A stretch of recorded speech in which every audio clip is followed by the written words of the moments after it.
Hakikat riya adalah menyekutukan Allah. Syekh Abdul Qadir Al-Jailani dalam Futuh Al-Ghaib menyingkap hakikat paling dalam dari riya, bahwa riya adalah bentuk kesyirikan yang tersembunyi. Bukan karena pelaku riya menyembah berhala atau menyekutukan Tuhan dengan Tuhan lain secara lahir, tetapi karena dalam batinnya dia telah memalingkan niat yang seharusnya murni untuk Allah kepada makhluk. Amal yang dilakukan karena ingin mendapat pandangan manusia, bukan karena Allah semata, sejatinya telah menjadi ibadah kepada manusia, dan inilah bentuk dari syirk khafi, kesyirikan yang samar. Syekh menjelaskan bahwa tauhid bukan hanya mengesahkan Allah dalam rububiyah dan uluhiyah, tetapi juga dalam tujuan dan orientasi hati. Jika hati condong kepada selain Allah dalam beramal, maka telah terjadi pengalihan tujuan ibadah.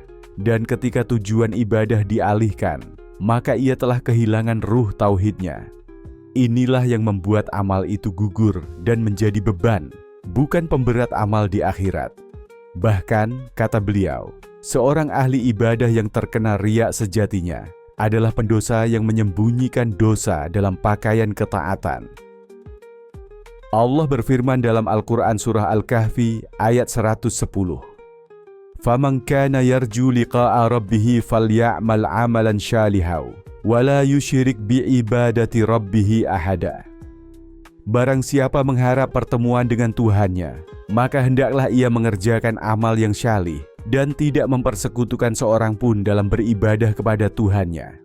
Ayat ini tegas menunjukkan bahwa kesyirikan dalam niat, yakni mempersekutukan Allah dalam ibadah dengan mengharapkan selainnya, menghapus nilai amal. Bukan hanya menyekutukan dalam bentuk menyembah berhala, tetapi juga menyekutukan Allah dengan makhluk dalam tujuan amal.